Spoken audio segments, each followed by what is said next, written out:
Hey,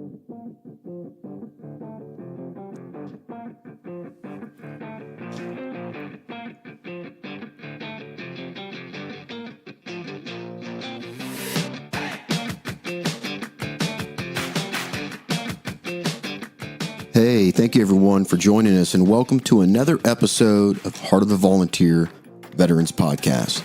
This is your Hump Day midweek info dump to prepare you and yours for the weekend ahead. It's 22 May 2019, and again, thank you, and welcome to the show.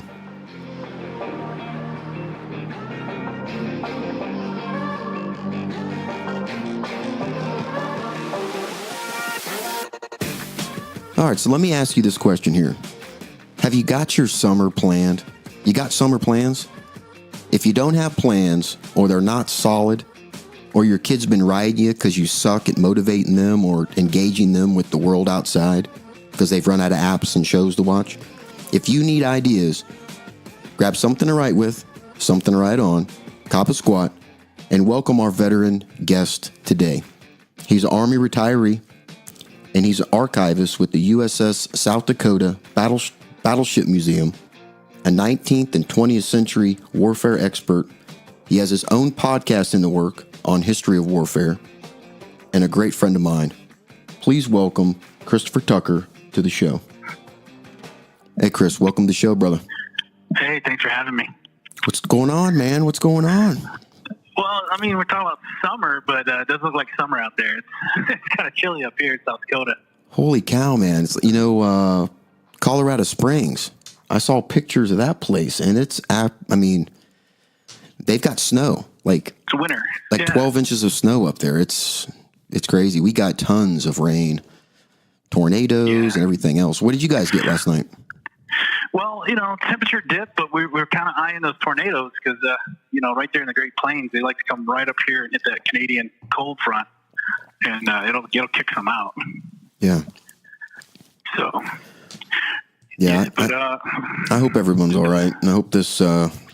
Don't get me wrong. I don't mind the mild summer temperatures. It's better than the scorchers we've had in the past. But if this is going to be new, then it just needs to stay this way. You know what I mean? Yeah. Oh, yeah. So you can make plans on it instead of changing every year. Yeah, absolutely. Yeah. All right. So, Chris, thank you for coming on the show, man. I'm super excited for this episode. All right. So, tell all the listeners that are listening, because this is your show right now. Give them a brief breakdown of you, soup to nuts, and then let's jump into this summer vacation travel episode. Sure.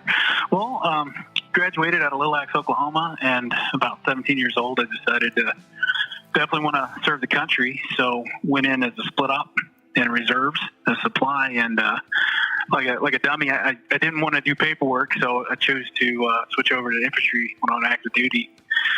And then that pretty much consisted of a 19 and a half year time span of wearing so many different hats, And then the ride was over. The government said, "Hey, you can't do this anymore." So I had to find something else to do. And just like every vet doing transition and staring at the walls, was thinking, "What's next?" Somebody said to me, "You're a young guy. You got so much life ahead of you. Why don't you go after another career?" And I'm sitting there moping, thinking, all I ever wanted to be was infantry, and I can't do it anymore. But a good bit of advice. Started using my benefits to go to school, and just like most of us, we love history, and the jobs, they're there, but you got to kind of carve out your own niche sometimes to create your own job. And the archivist thing really fell on my lap. I just wanted to volunteer and help and, be a steward of history. And next thing you know, they said, "You can't volunteer, but we'll hire you." So that's a win-win. So what was this? What was the stewardship that you were doing? What was that got you so interested? Well, I always think that the stuff we carried in any generation in the military, you rely on that stuff. And in a way, it kind of captures a piece of you, the sweat you put on it, the mud you put on it. And for those things to still be around 100 years, 50 years later, for somebody else to enjoy and look at this and maybe share that same sentiment, that's what makes me feel like it's one of the most important things to keep carrying on. Yeah. Wow, man. I thought about it that way, but not as deep as that. I like that. Definitely a lot of history spread all over the country. Yeah, and the problem nowadays is these veterans, they're starting to pass away from wars, from Korea, World War II. You know, when we were kids, they're our grandfathers, and now we're older, and now that generation's gone, and our Vietnam vets are now our grandfathers. Yeah. So you start looking at things, and you're thinking, we need to capture this, because once it's gone, it's gone. Right. So it's a heavy duty, because you think to yourself, I'm responsible for carrying the guidon and handing it over to the next, you know. Yeah, you know, we gotta, you know, like we were talking about, we've got to get those. We got to get their words. We got to get their, you know, just their feeling about their service. You know, not only to keep that memory alive, but you know, to help the families too. You know, if they've got the ability to, you know, to hear something that they wouldn't normally hear on any given day, you know, from one of their family members is pretty good. And I know there's a lot of museums that have been doing that, haven't they? Been collecting like oral histories from veterans. Correct. And, you know, as elderly get to the point where they can't take care of themselves, families are going through their stuff and they're finding these relics. And each one of these trinkets, whether it be just a piece of memorabilia or an actual chunk of flag that they found from a bomb, they're all each pieces of a puzzle. And once you start putting it together in a collection, they become a treasure, because now you're painting a more accurate picture of the event that happened, that they're a part of. Yeah, absolutely.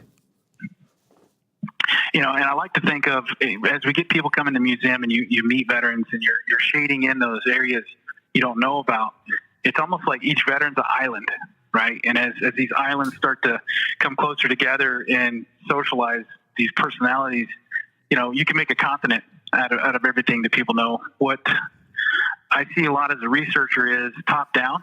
So field grade officers and below, you know, you got World War I, Civil War, and it's when you dig into the diaries and the photographs when you actually start seeing an individual account what happened. From the Civil War. Yeah, and over time it's gotten better. So, for example, like the Civil War, the photography was huge. Yeah. You know, and you have letters and diaries. And then it got even better in World War I. So you have photographs, silent films, you know, you've seen them, right. and music. And then World War II, we actually started having newsmen seated with the units going around. And these would be pre-movie newsreels, right, for your cartoons or whatever movie you're there to see. Yeah. And, of course, the award-winning show Victory at Sea, you know, it captured things that it opens up the fog of what actually happened over there. Right.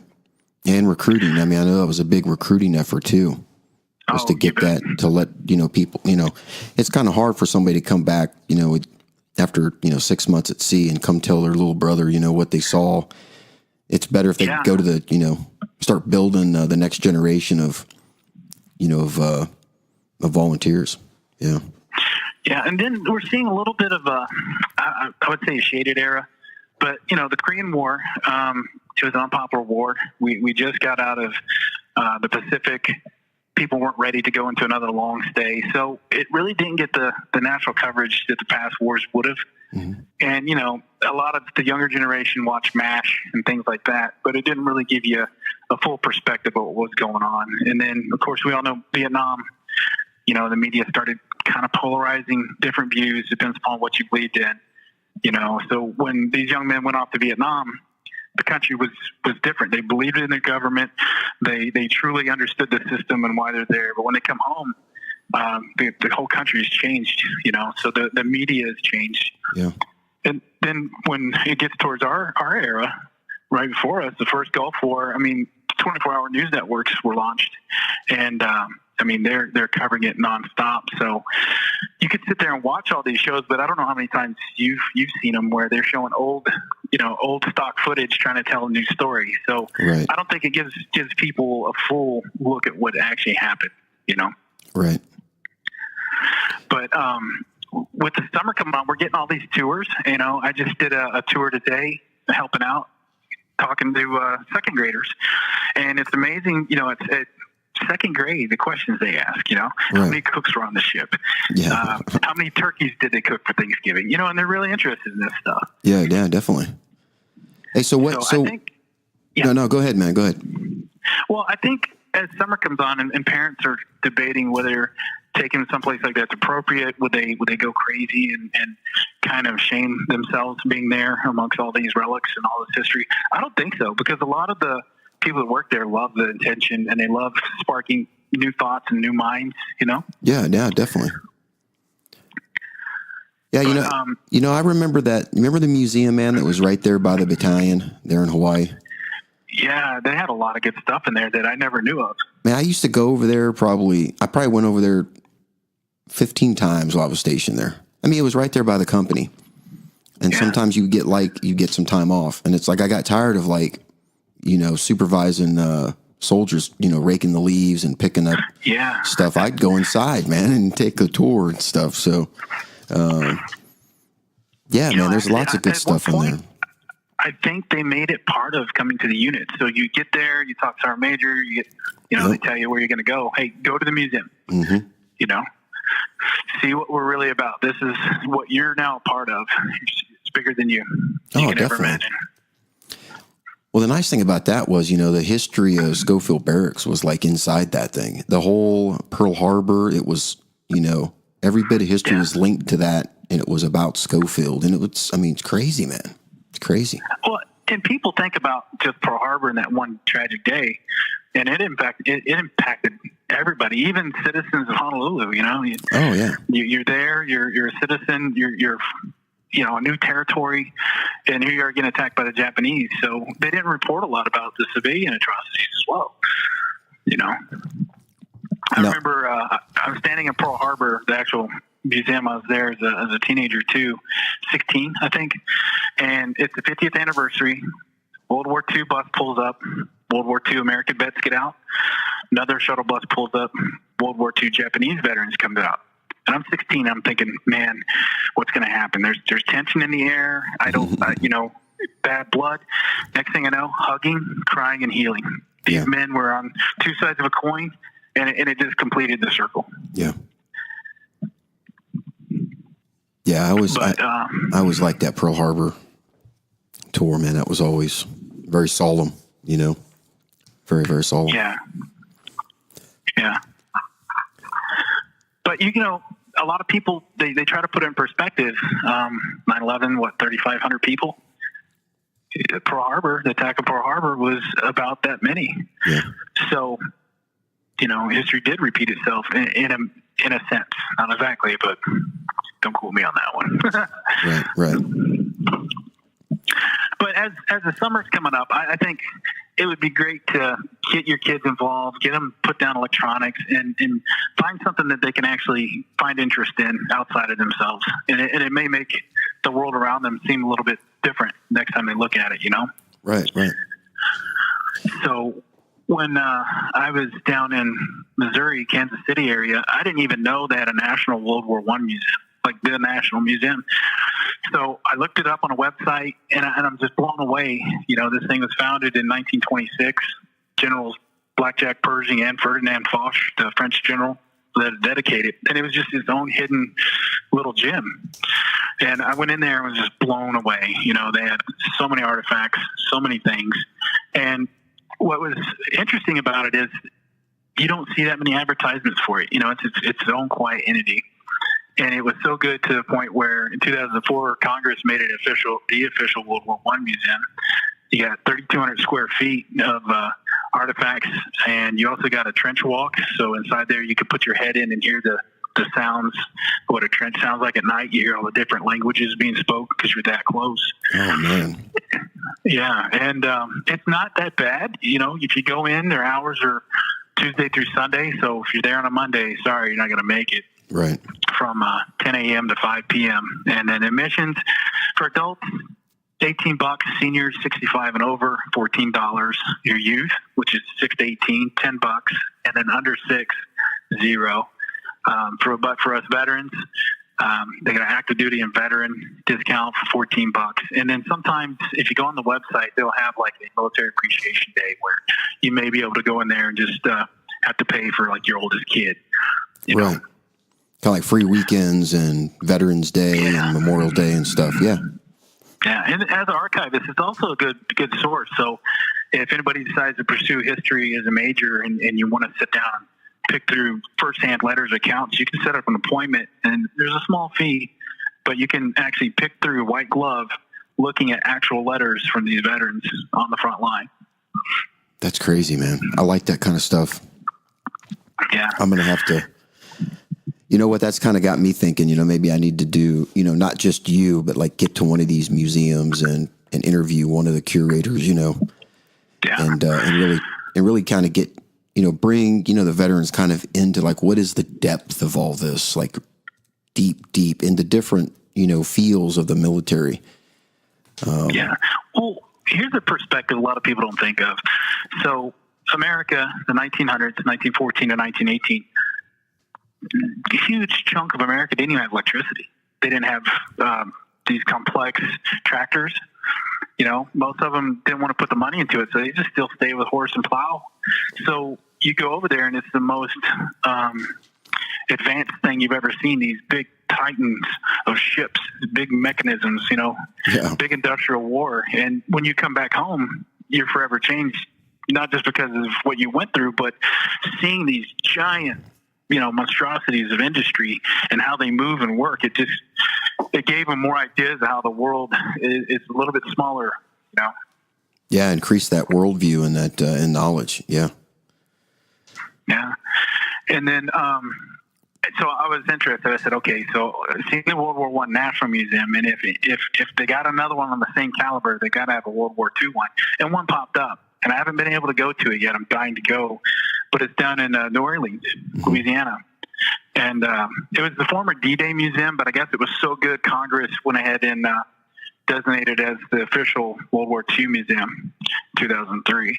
And if you're in that area, June 6th, 2019, there's going to be the 75th anniversary of D-Day. So that's going to be something to see, and you may get to shake hands with some veterans or men that were there. So Yeah, that'd be a great experience. That's going to be cool, man. We've got one of our buddies, Gordon. He's actually jumping in at the 75th. Nice. So. Yeah, and there's some of these guys that are still around. I mean, they're hanging in there. Oh yeah. Tough from the day they were born. And there's another veteran, and he's got to be down to the last dozen. I think he's going to do a jump for D-Day anniversary. Probably That's awesome. Tandem, That's awesome. But, I couldn't even imagine doing a jump right now after not doing it for so long. I don't know if I could do it.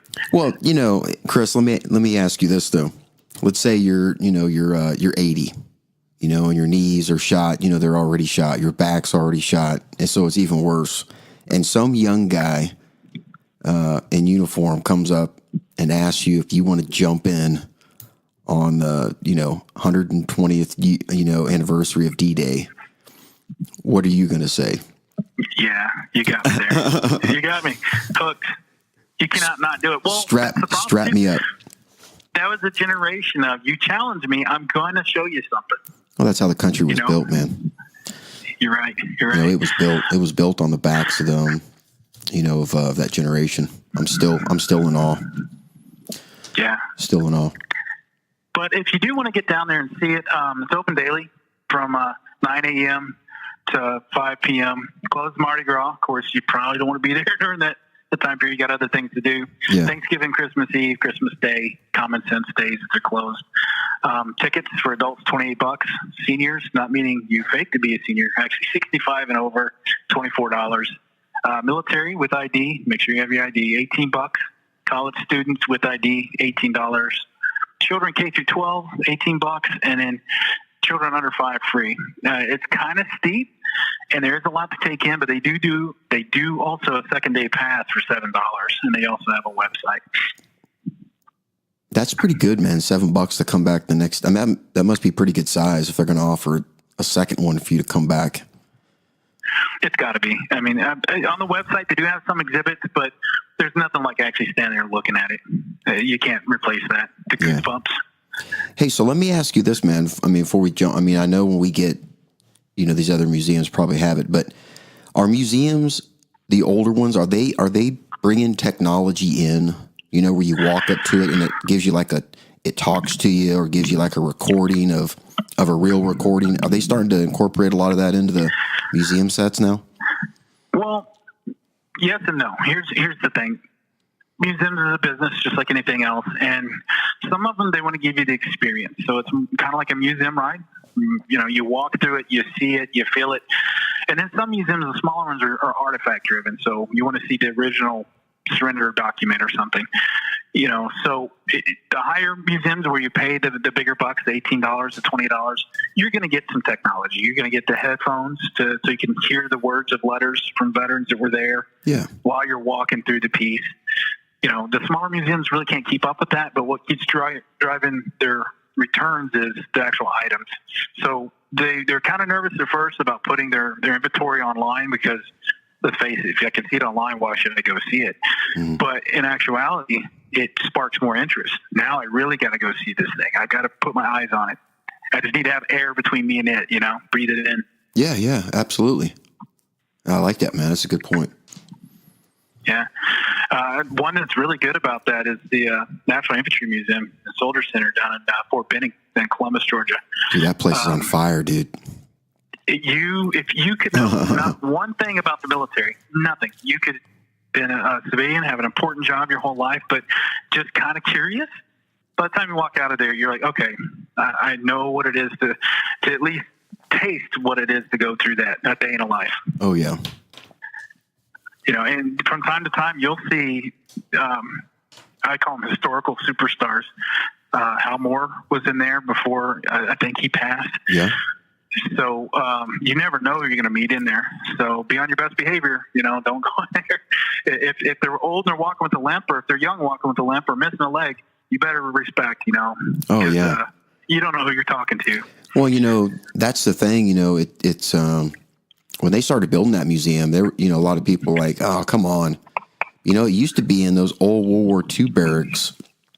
Yeah. There on Fort Benning on Main Post. And it was nice, but it wasn't anything close. But, you know, as we got older, man, and like we got deeply ingrained into the, war on terror, it started to get to that point where you start losing guys and you're like, dude, these guys need to be immortalized. So, man, when the museum went up, you know, everybody's in there. Some part of everybody is in that. You know what I mean? Yeah, and I think what made it even more special, okay, so you go there to see your loved one graduate, father, son, husband, daughter, and you realize, okay, not only is this facility here, but the grounds they're marching on for graduation has dirt from every single American war battlefield on that ground. Yeah. So you've got the whole country, you've got all the spirits of your elders right there behind you saying, yes, yep, giving you the nod, you're doing the right thing. And if you go on YouTube, you can watch the dedication, and they had ancestors or the people from each of those battles put the dirt down. So Hal Moore and Sergeant Major Plumley put it down for Vietnam, for my drain. Yep. There was a congressman that was a descendant of Grant that put some dirt down. So if you go on YouTube, check it out. So when you go see this field, it's more than just a grass marching or parade field.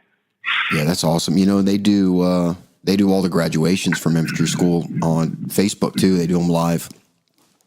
Nice. Yeah, that's amazing. People can watch those too. They've stepped it up, man. It's really sexy. It's good. I mean, it's well deserved. Definitely need that. Yeah. So it definitely beats the old school tarmac and a Bradley doing donuts and, you know, you're put on a path. Yeah. Getting grilled. But, if you can ever get down there, it's 1715 Legacy Way, Columbus, Georgia. Admission's free, but they would like to get some donations they can. $5 a person is not going to kill you. But that money goes right back into buying acid-free boxes to preserve these archives. It goes right back into maintaining the facility, having units come in there and use their rooms for doing briefings and stuff. So that money's going straight to a good cause.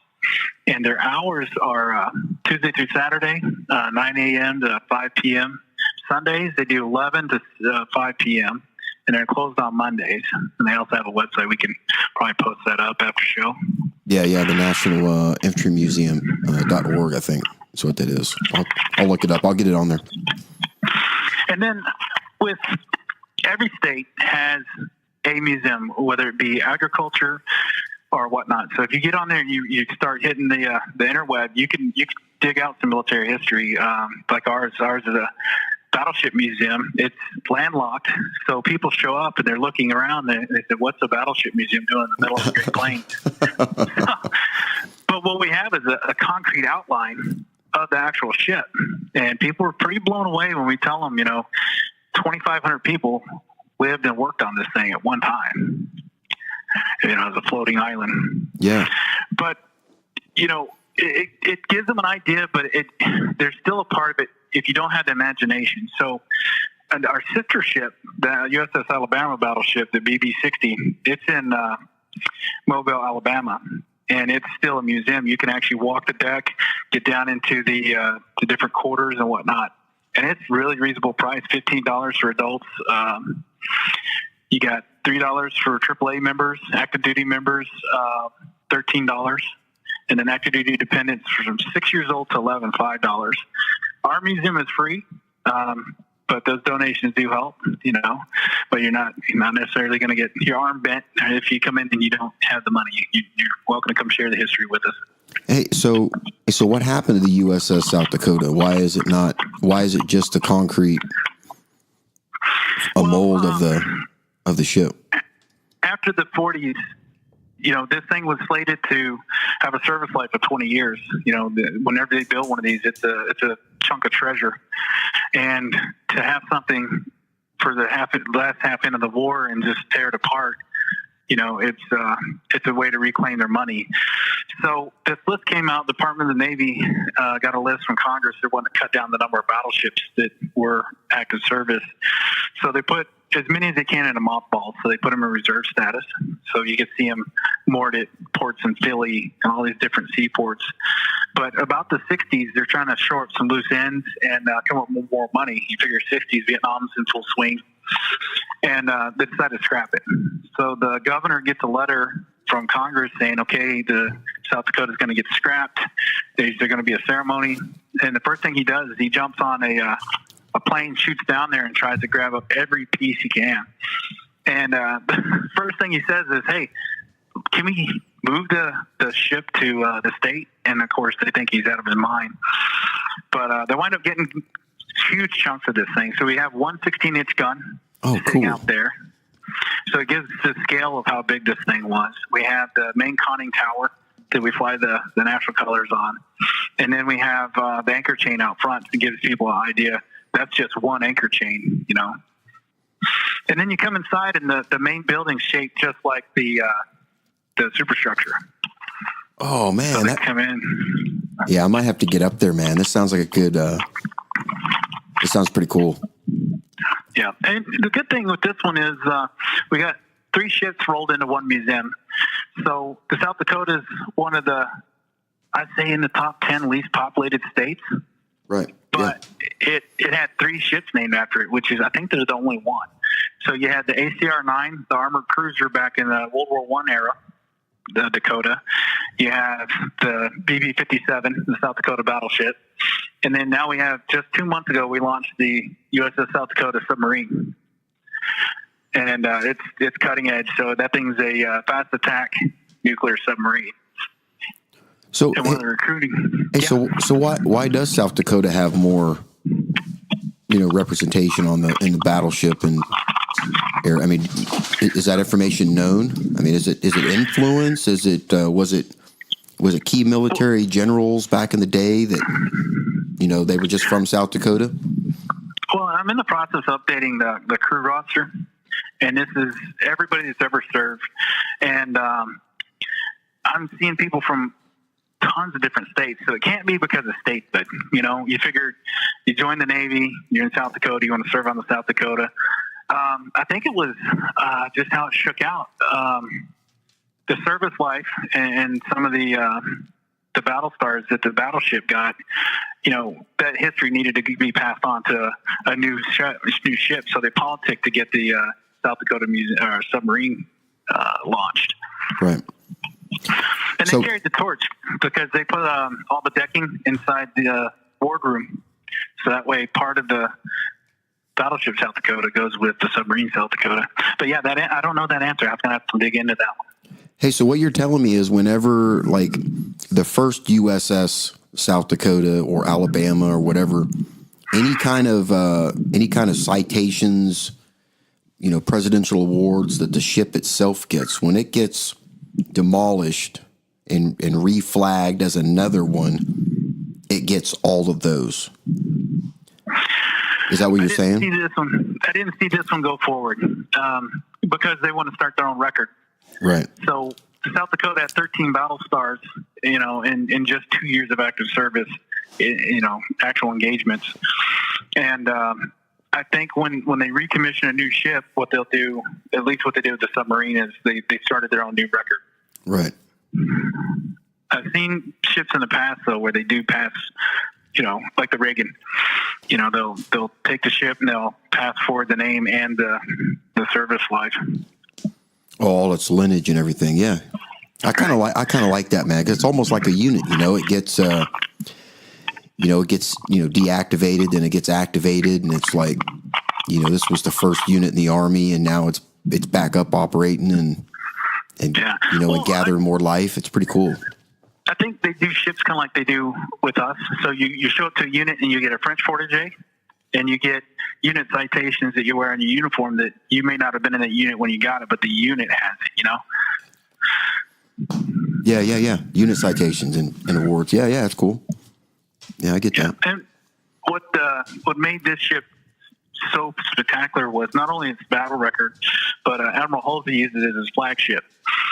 So and they're one of the first ones to bombard mainland Japan. So when the surrender came about, the South Dakota was sitting there and they waited for the Missouri to show up, and then they did the surrender on the Missouri.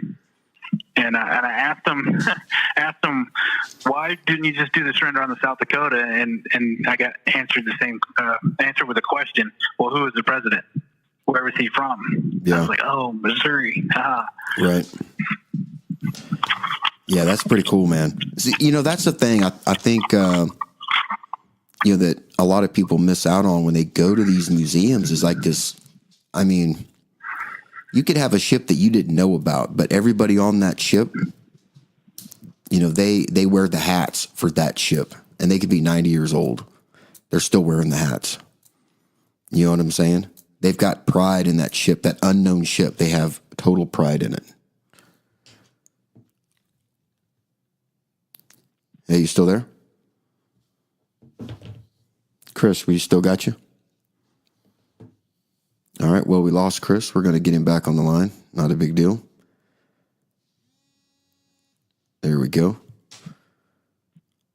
Chris, you back with us, brother? I'm back. The stormy weather. Yep, I got you, man. A lot of the veterans. Yeah, don't worry, man. I entertained your listeners while you were out. It's okay. Dazzle. But one thing that I'm noticing is the veterans that are coming back now to South Dakota, they're from the 1945 era. So you're getting a new read. So the Battleship was there for the battles, but it still continued on its service life. So these guys' stories are just as important as the guys who were there when the shells were flying in the air. Yeah, definitely, man. And then even in your own state, there's so many museums you can go to. And a lot of these little museums, they're nonprofit. So the only thing that keeps them running is either what you put in that donation box, or if you buy a little memento. I mean, I don't know how many times I've been in a little museum. I'm like, $30 for a model. That's but that goes right back into the museum. So,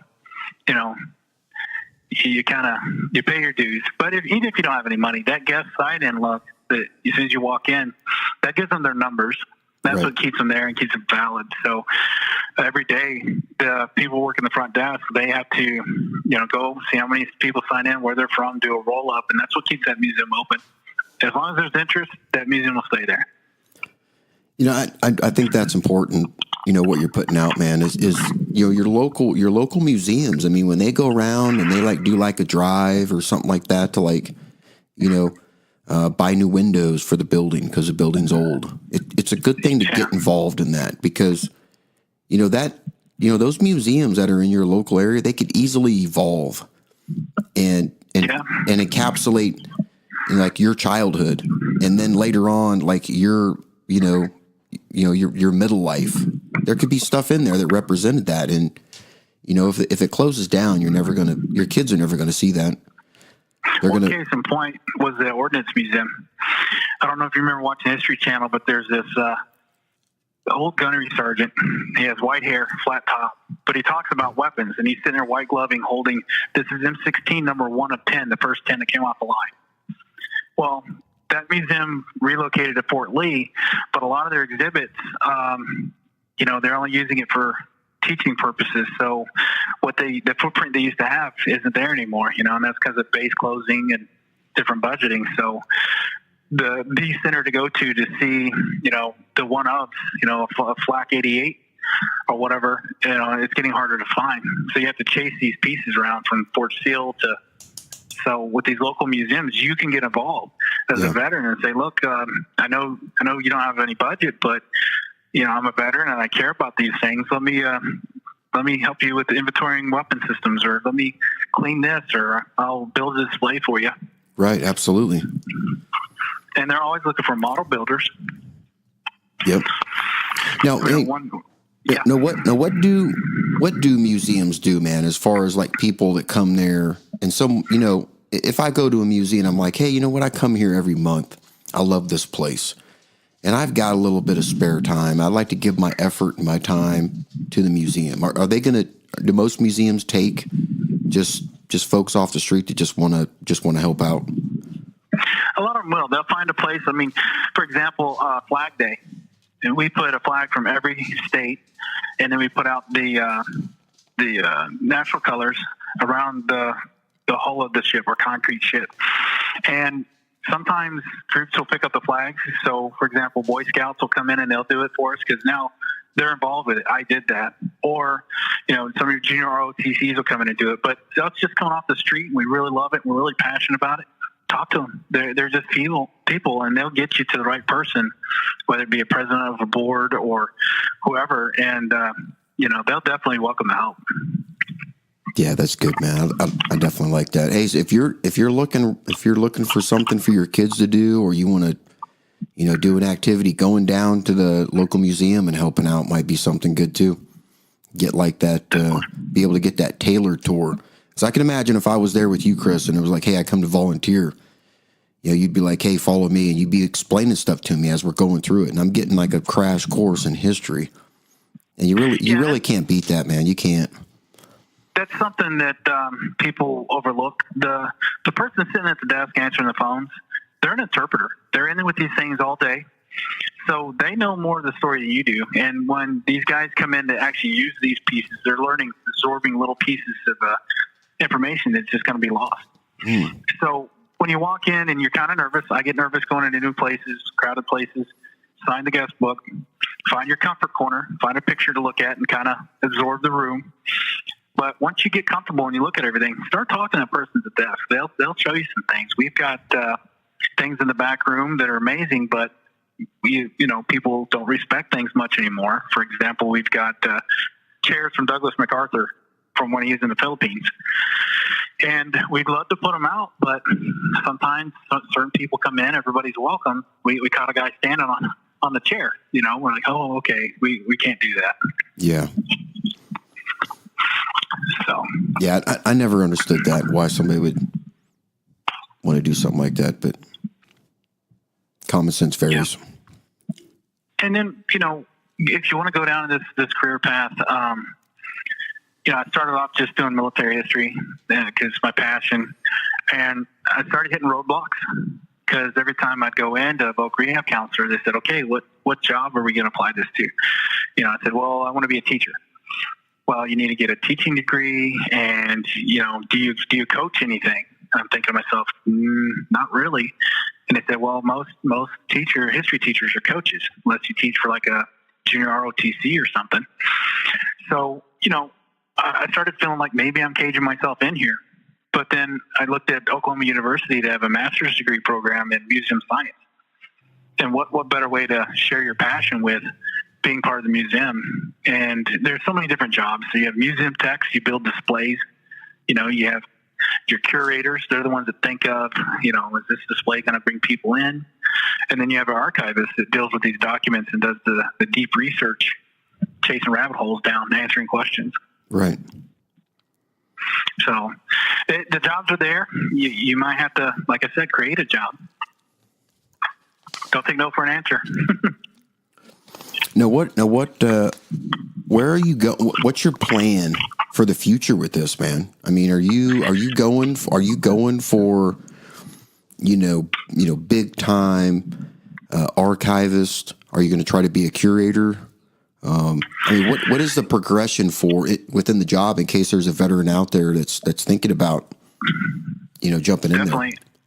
Well, when I looked at it, the Center of Military History actually has civil service jobs, but they recruit from people already doing the job. So I was like, okay, how do I become that? That's what I want to be.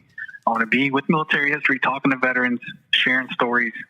And I actually found there's those job titles, the museum techs and the museum curators. But in the degree field, they require you to do a semester as an internship, and being a veteran, you got that money coming in, so you can kind of stomach it. But I'm thinking the Presidential Library, the Eisenhower, right there in Kansas, go intern there, actually establish myself, write some articles, get myself a foot in the door, and then hopefully get into one of the Infantry Museum or one of these other museums. But the fallback is Smithsonian's always needing people. It has such a huge footprint. You have the Smithsonian sitting there in the Washington Square, but there's satellites everywhere. And you may get stuck doing art. That's not your favorite thing, but you're still doing your job in that career field until you can find that door and grab the job you want. So, just like in the military, it's who you know, and you got to build those networks and do the hard work. The podcast, writing, all those things help because you're establishing who you are. Are they worthy of passing the torch and being in charge of all this history? Yeah, dude. See, now I want to get into like a private tour. You know what I mean? Like backstage. And and we're talking about military stuff. I've never seen a movie or a reel or anything like that where they had like a back room storage area where it was just military stuff. It was always like Egyptian. Yeah. But I imagine going into a place and you would have stuff like kind of set up in rows where you could go in there and like it's tagged and you can get involved with it. You know what I mean? Interact with it a little bit. I had an opportunity. Our taskings in 2IC, Ed Bennett at Fort Campbell when I was in 3rd Brigade. He gave me a tasking, which was probably the best thing I could ever done. We went into the Fort Campbell Post Museum, and they do foreign weapons, and they have a collection of weapons that they don't have out on display. So me and another staff sergeant got to inventory each one of these weapons. We held Saddam's AK, all these different relics. And just being back there was, I was salivating. I was just, do you know what this is? Oh, the guy that works here is like, yeah, I know what that is. I was like, yeah, but I'm actually holding it. He goes, yeah, enjoy it. Enjoy it. Yeah, dude. I mean, I think people are, even veterans our age, I think we tend to forget that, our units, they brought stuff back. They just didn't come back with you. So there's tons of history from like your unit. You may not like your unit, but man, when all of a sudden they go like this, it's like, the Cacti Battalion brought this back. It was captured. Mm-hmm. You're going to be like, that's my battalion. We captured that. You know what I'm saying? And it's like, yeah. But everybody has to have, everyone has to take ownership.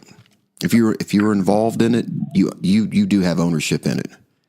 And each post is they do have a post historian assigned to them. Yeah. And each unit is supposed to have a unit historian to catalog this stuff. But in hindsight, there's been incidences like SLA Marshall He was the chief historian for the U.S. Army during the Korean War and parts of World War II. You know, he was taking his after-action reviews, and after death, they're trying to say, well, he's kind of, elating, making these stories bigger than they are. But, I got getting facts, but sometimes, you go through something heavy, you need a little pat in the back, not falsifying anything, but, sometimes there's battles where you hear about it after the fact, and you're like, the Battle of Fallujah? That was a battle. I mean, it was heavy, but I didn't think it was, something to put in a book or a title. So each person's experiences, no matter what it is, you could have got there, stepped on your crank, wound up, doing the old burn poopers, but you're still part of that history, Yeah. And when you're an old man and you're looking back thinking, okay, I made mistakes, but you're still part of it. It doesn't matter. Hey, Chris, I'm curious. I'm curious that, and if you don't know this, I'd like to get this answer somehow. What is the delay? So like World War I, when the World War II guys went, were those World War I stories like in their, you know what I'm saying, in their hearts? Because like for us, we were like Vietnam. It was, right. Our lexicon was like, let's go to the Ho Chi Minh. That was us. Yep. And so where is that kind of that jump at? Is it the next generation? They pick up on that's their heroes and they emulate. What are you seeing? Well, there's kind of a model going on that I've noticed, and it's just my own personal observation. World War I, the next generation was World War II, 40 years, or give or take, So those dads watching these kids getting fired up and going off to another war, they've seen the true horrors of war. They've seen the worst of worst. So they're trying to tell them, hey, it's not the glory you're going to get yourself into. So they're going off to war maybe with a little bit more realistic expectations, but then recruiting did a really good job. Blow your head up, get you pumped up. I mean, a lot of the propaganda from World War II, let's face it, was based off of racist stereotypes. They're trying to demonize the enemy, make you want to fight them.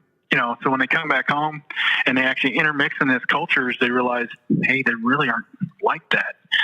Well, that same cookie cutter doesn't really work for us, because I was talking to the VFW commander that does funerals around here, and he says, we're having a problem. There wasn't a whole lot of wars between Vietnam and First Gulf. So there's this huge gap in volunteers. So a lot of these posts are starting to really dwindle down in numbers. And who's going to do these funeral details for the VFW and the Legion? And who's going to man the membership? And I think a lot of us younger generations, we've got this. We can talk on this. We don't need to go to a bar, have a beer, and then pull everything out. We have this. So I think there's a shift in the way we do things. World War II, you came off the troop ship, you got a couple of briefings, you signed a couple of things. At the end of the period, you're out of the Army or the Navy or whatever it is. And there wasn't really a whole lot of support. Where here, push comes to shove, you can call a buddy, you can go to VA, you can call these anonymous numbers to get help. They didn't have that. They went right back to work. They started rebuilding, America and trying to pick up their jobs. Right. After the industrial machine was pumping out so many products for, the whole war.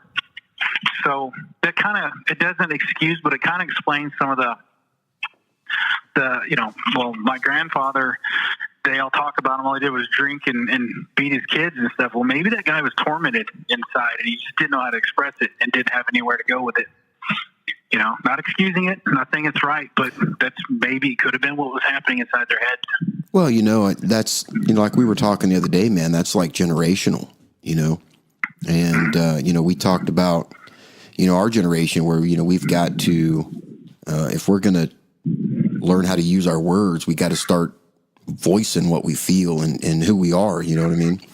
Instead of trying to be like everybody else. Because, I think that's the big thing is, when veterans get out, they definitely got to find their groove and then have something to bounce off to kind of reinforce it. You know what I mean? I think that's the veteran community because we're so diverse.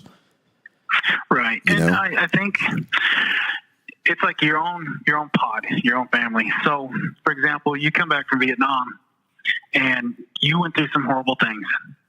But you're sitting at the VFW talking to somebody that survived not only D-Day, but was still there for 3-4 years afterwards.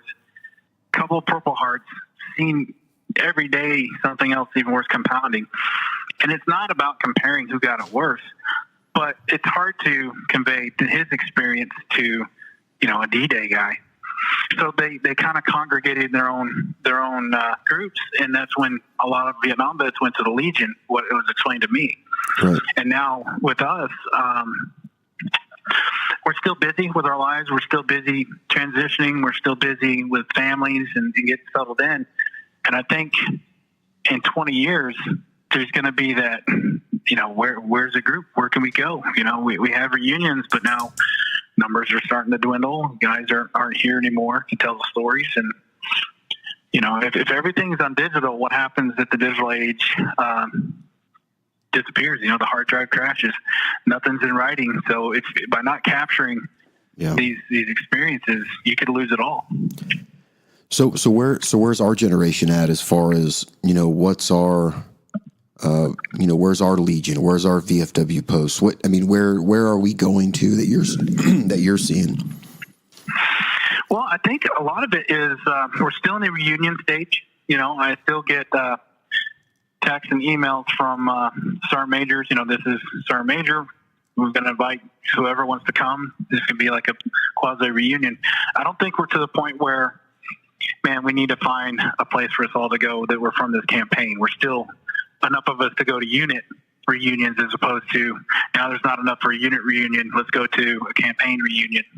Yeah. That's kind of sad, man. But at the same time, I do know this, and especially I see this even more so when veterans are reaching out to me, and they're like, "Hey, let me get back with you next month," and they're like, "I want to do it right now, but next month," and I'm thinking to myself, I'm like, "That's fine." I mean, we're only going to talk for like 30 minutes. It's not. We're not doing a full blown episode. We're just going to talk for 30 minutes and then schedule the episode for later. But the thing is, I stop and think it's like, they've got serious lives going on. This isn't serious over here. This is, at the veterans' convenience. It's here for them. And, so with that, I think, like we were talking, it's like once you get out, it's like everyone's got lives to live until they find that balance where they get, they got it figured out. Can they be like, they can look at their family and be like, hey, I'm going to go back in time for a weekend. You know what I mean? Because that's really what it is. When you're dedicating yourself to going and meeting your buddies, man, you're going to go back in time. You're going to be changed just a little bit, I think. Do you ever see the look at some of these veterans? I watched this YouTube video where the grandson or the son found the exact M1 Grand that his grandfather carried, the exact one. Mm-hmm. Handed it to him, and as he's looking at it, he's kind of confused. He goes, "What is this?" He goes, "It's yours." And he's kind of nervous. He's like, okay. He goes, No, it's yours. Look at the serial number. And the guy still remembers his serial number. He looks at it and he goes, "This was mine." And you see that glimmer of youth. Yeah. That soldier, that it's right there again, sharp.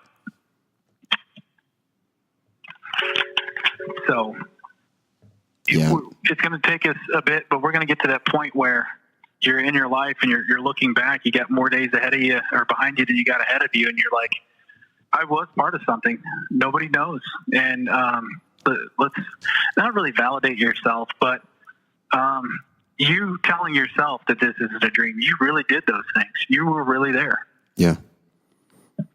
My big thing, Chris, is I just think that the men and women that I serve with, to my left and right, the ones that were in front of me, the ones that followed me, to me, that's one of the reasons why I do what I do is because I seen the effort firsthand. I don't care about my effort because my effort is easily forgotten. I can't remember mine, but I can remember looking over and seeing, that brand new private in the Korengal, not physically built for this place yet, but still driving hard. And I see that, effort in my dreams, man, and that motivates me. You know what I'm saying? Yeah. And with that, I want to make sure that they get a chance to to get honored, to have the stage. And, like you said, man, it's going to come to a point where, people are like, hey, you fought in the war, on terror. Yeah, I did. Can you? And they want to hear about it, but I don't want us to get to the point where we're jaded to where we don't want to talk about it. Yeah. And that's what I find a lot too. Once you meet a combat vet at the museum and, you're sending the probes out, you'll a little hint here, a little hint there. And then you'll say something that relates to combat and combat action. They'll go, okay, you've seen the demon. Yeah. I can tell you a little bit more because at least you're not going to give me the, we'll get over it answer, Right. And to hear something like that, it's so hurtful and it just dismisses everything you went through. So if a veteran does open up to you, if you're, it doesn't matter who you are, just listen. Yeah. Just listen. Let them, because they've suppressed this stuff for so long that they feel safe enough to tell it. Just listen. Yeah. I love hearing those old stories, man. It's, it's definitely the reason why I got into the game. I wanted to serve my country because that was the way. And it was, it was those older guys in the VFW and my grandpa, they all, they were, for me, they were the heroes. And it's like, if you want to be one of them, you got to do this. You have to do it. And it was done. It was a done deal, man. If you want to be Captain America, this is Captain America. Yeah. Go be this guy, and you will. But a lot of people lose their identity once they're institutionalized. They went through something, they get out. They still have lifelong friends. You've been through something that you can never explain to another person, and your identity gets lost. So you got to take the destroyed sandcastle and try to mold something new out of it. So that's where we're at. I think we get lost in the tussle of making something new, and some guys are still so tormented that I struggle with. What's the point? What's the point? You're going to sit here. You're going to be the best NCO you can be. You're going to go to all these boards, and then boom, dead. What's the point? Or you see somebody that you knew is so much better soldier than you are. Take it, and you're still there. What's the point? Yeah. And if you don't break that cycle, you're just going to spiral right out of control. So in order to find your identity again, find that one thing you love and just hold on to it. Give yourself another day. Yeah. I like that, man. I think more veterans need to do that instead of getting stuck into like the veteran box. You know what I'm saying? It's like we're only really made to do this kind of stuff. But the big thing is like, I didn't know that podcasting was kind of a thing. I enjoy it. So, definitely go out there and find what you want, man. I would have never thought you would be working in a museum, but dude, I got to tell you, man, that to me right there, after talking to you for 2 hours the other night, I was in complete, I'm still in complete awe, and I'm coming up there and getting a tour because I think that's the way it needs to be done. One-on-one with the master. And I'm, dude, super stoked, man. And it's good stuff. Yeah, and any museum you go to, they love being there. And if they don't love being there, they probably shouldn't be there. But they love being there, and they love talking to you about what they have because it makes them feel good. It makes them feel valid. And when you point out, hey, I used that. I know more about that. Let me tell you something. Let me show you something about that.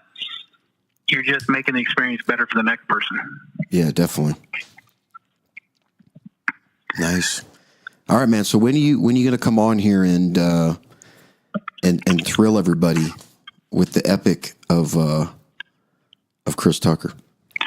Well, we're still working out our different media mechanisms or whatnot, but we're going to be launching Breach Bolt Jungle. Mm-hmm. So we want to focus on the men, the metal, and the terrain that they had to conquer. And, not being gender specific, but in certain eras, that's just what it was. Mm-hmm. But, a prime example, in the M4 Sherman, I just, us being in armored vehicles, in the evolution of armored vehicles, even as infantry, I have a hard time swallowing that they put something in you have faith in that could lead to your demise. So I chase it down the rabbit hole and ask all the whys, and the conclusion's pretty interesting. Are you going to come on and tell us about that later, or what's going on with that? You just left us in suspense, man. Well, once I get it in the can, I'm going to hopefully do some more teasers and see who's interested, see who's bites. I like it, man. I like it. Well, hey, once you get your podcast up and running, man, I know you're canning a lot of your episodes and really getting. I mean, you're going above and beyond for a start of a podcast, and I love it. Definitely share that with us, man. We'll get it out here on the podcast, on the websites, and Facebook and stuff, and get it out there for you. Definitely support. We can definitely work together and have some fun. Yeah, definitely. And we're always looking for contributors. So if that's your niche, if there's one thing you really geek out on, hey, contribute. If you want to just get a hold of us. Sounds good, man. Well, hey, Chris, thank you for coming on the show, brother. Once again, it was. I'm glad we connected again, and let's keep rocking and rolling, man. Right on. Anytime, any place. All right. Hey, everybody, we just heard from Chris Tucker. He's going to be coming back on here probably July time frame, I bet, and doing his story, I bet. So thank you, Chris, for coming on, and enjoy the rest of your week, brother. You too. Thanks, listeners. All right, everybody, enjoy the rest of your week, and we are out of here.